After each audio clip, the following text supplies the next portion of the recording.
What's up, everybody? It's me. I'm back in my room. My computer has been relocated back into my dwelling place. I'm chilling in my comfy chair with some Arizona green tea. That's my product placement right there. I left my book downstairs, so we're not going to use it in this video. This video it's not really a part of the series, but in my last video, I made a challenge to the atheist community at large. I got a response, which I'm kind of psyched about. It was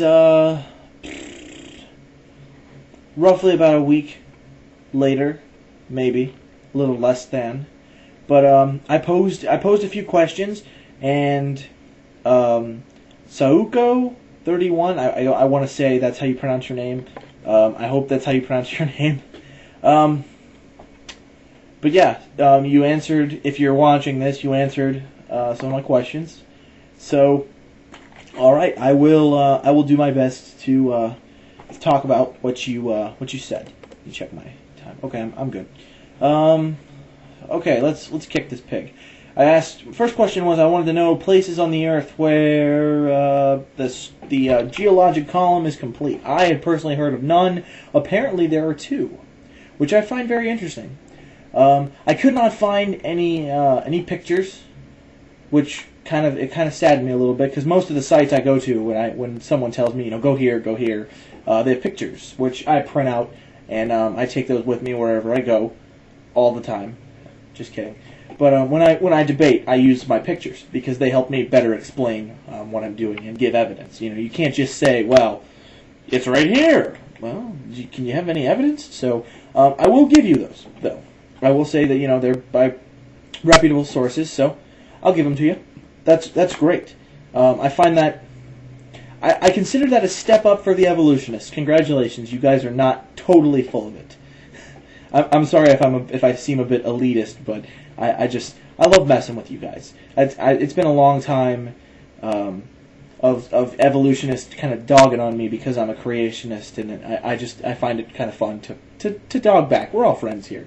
It's as Veritas puts it, the marketplace of ideas. So, positive mutations. I really liked these. These were great. The nylon-eating bug, which was invented in 1935. I don't find that to be evidence for evolution simply because it needed to be invented. This did not come about on its own, and from what I understand, it's not a bug; it's a bacteria. But it's a simple mistake. I won't count that against you.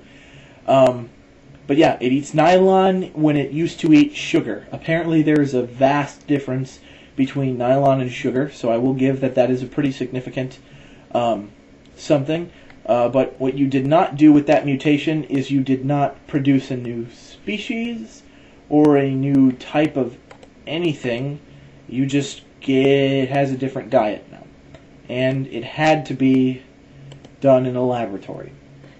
So, great try, though. That's pretty interesting. It had to be forcibly done in a laboratory, but, I'm not going to hold that really against you guys. The immunity to AIDS. That's amazing.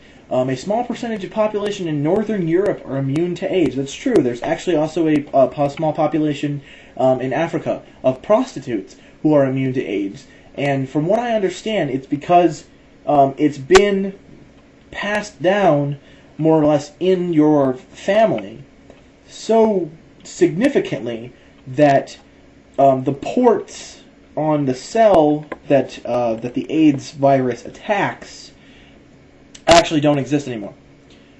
Like, your body has your cells have just changed to such a respect that AIDS no longer has an effect. That's great.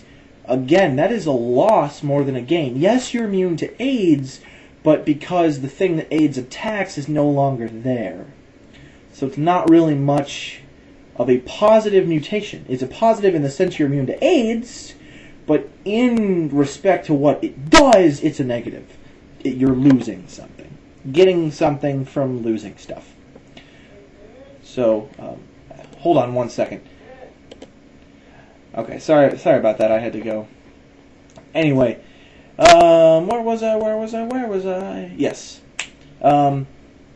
Yes, you do. Like you said, you have to inherit this from both of your parents because the way it affects the cell. If one parent has those ports in their cells and the other parent does not, it's a dominant trait. It immediately conquers. So both parents have to be having this trait. It's rare, but it does happen. And then I tackled sickle cell anemia, and you said, you know what? It makes you immune to malaria. Yes. You consider that a positive effect in your book. Well, considering sickle cell anemia gives you traumatic strokes, reduces your life to roughly around age 45, between 45 and 60. It reduces your lifespan significantly. You have to visit doctors quite a lot, and it's more trouble than it's worth. Yes, you don't get malaria, but if you're not in a country with malaria, sickle cell anemia is bad. The only reason you're unaffected by malaria is because of the way malaria affects cells. It does not do that to a sickle cell because of the shape of the cell and how it behaves. Okay, so that was great. I love how you answered my questions. I really appreciate that. I can be completely honest. I really appreciate all of your answers. I'm sorry it took me so long to get back to you. I've been busy doing things and whatnot and moving my computer back. So hopefully I'll be able to respond more often and get these videos on and finish my series up. Next, I want to tackle the what you replied to yourself. You say evolution says that animal change gradually over time, and this is exactly what we see. They are in chronological order. If these creatures of different eras had lived together, we would find together Archaeopteryx with modern birds, dinosaurs with humans. We don't see anything like that. Additional evidence comes from DNA if two animal species are closely related, according to the fossil record, which I talked about. Why would you... their DNA is more similar than species that are not closely related. Two problems with the DNA thing. I probably won't have to use both of them, but first off is that the sequence of amino acids, you can change one. Still very similar. Very, very similar. One change causes drastic change throughout the creature. Some of this stuff is very minute and hard to find. Other times it takes simply one amino acid changed. That's all it takes. But as far as what you had to say about evolution, that evolution says that animals change gradually over time, yes, it also says a lot of things. We can see that animals do change gradually over time in the respect of adapting to their surroundings. Yes, they do mutate. Mutations are, I'm going to say 9 times out of 10 problematic, because as we've seen, the nylon-eating bacteria is a quote-unquote positive, even though, it had to be invented because it would die off if we didn't continue to invent nylon, or make nylon. So that thing really isn't very positive. The immunity to AIDS, still, it's kind of, in respect, it's kind of a negative. Sickle cell anemia, kind of a negative. Things like this, they're negatives with a positive result. So depending on where you are, it can be helpful, but they're not exactly ideal. And they don't create a new species. They don't create anything close to a new species. They create a variation, which is what the creationist posits, is that, yes, there is change. Yes, we do see it. People call it microevolution. That's a stupid name. I call it variation. Macroevolution, which no one really uses. We have no evidence of it.